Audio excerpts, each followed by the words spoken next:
sagot mo? May paggagamitan ka ba itong Sir, ako po. yes. Yes.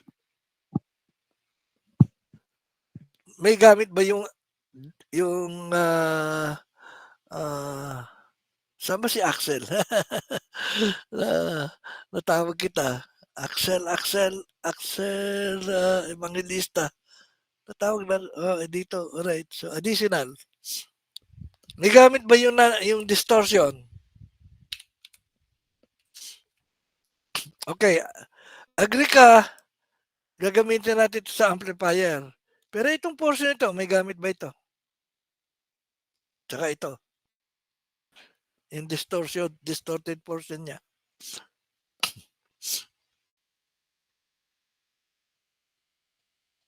I think meron po.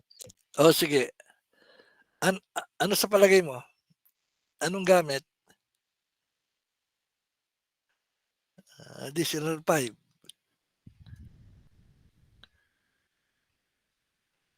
Additional 5. So, tama, may gamit. So, ano sa palagay mo?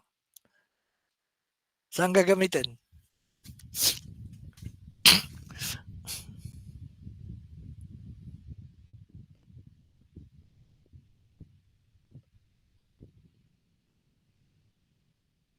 Okay. Medyo nahirapan ka dyan. Nakuha na ba niyo yung nakuha na ba niyo yung subject ng mga AM, FM, radio? Nakuha na ba niyo yun? Hindi ba?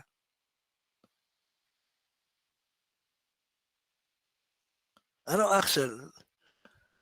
Nakuha na niyo? Hindi Yes ba? po. Okay. Paano ginagawa yung kung 10 hertz yung signal mo, paano mo nagagawang 100? O paano mo na mo multiply? Multiply by 2, multiply by 3, paano mo na mo multiply yung frequency? Paano mo na i-increase yung frequency?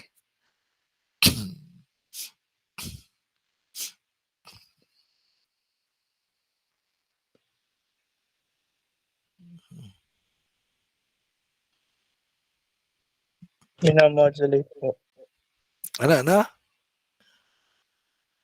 Through modulation po. Tama, modulation. Hindi, actually, pag frequency multiplier, hindi exactly modulation eh. Modulation, yung modulation, you input two frequency, F1 and F2, and then you come out with F1 plus F2, and the other one is F1 minus F2. Kung isang frequency lang pinapasok mo, hindi dalawa. Gagawin mo siyang 2F, 3F. Paano ginagawa yon?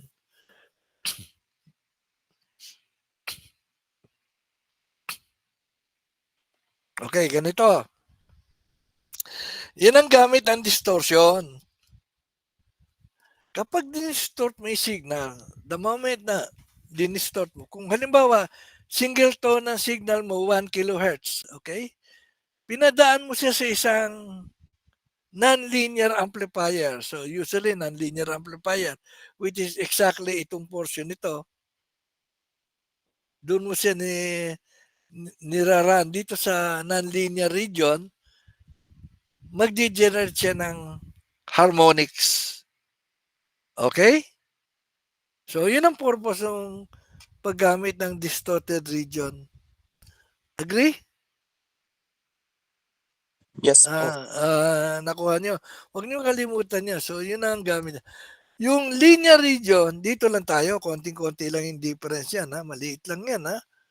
0.1, 0.1. So, talagang maliit lang. Pero kapag babanatan mo ng large signal, meron ng distortion dito sa portion to, tsaka dito sa portion ito. Alright?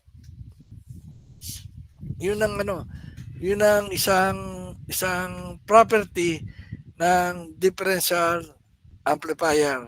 Okay, so yung non-linear region, yun ang magge-generate ng frequency spectrum which we will see later.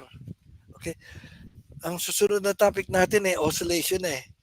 Okay. Now, there is one. Meron akong simple circuit dito which I call it differential amplifier dito na mismo. So, meron akong amp dito. Okay, so isara ko muna ito. At saka meron ako ditong deep of meron ba akong algorithm nito? Log amp text. Ito, meron pa rin akong algorithm ito. So, manonotice mo ako, meron akong isang sa latex, meron din akong algorithm, okay? So, if I run this one, I run this, damay na isa. Deep amp is not defined. Teka. Siguro kailangan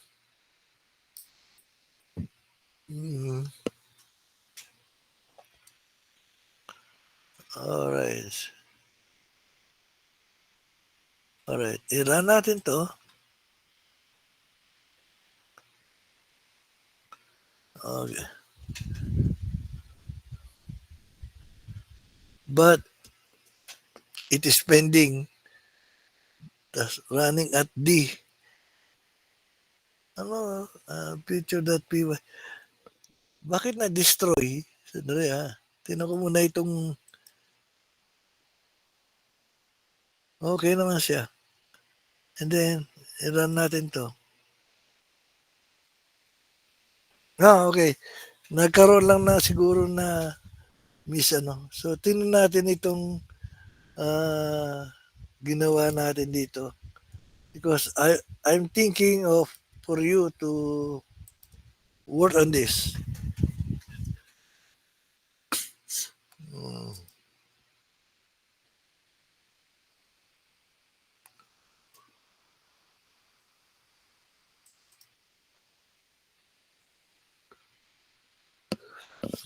Okay.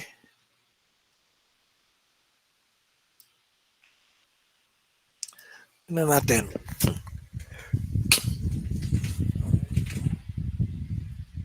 Alright.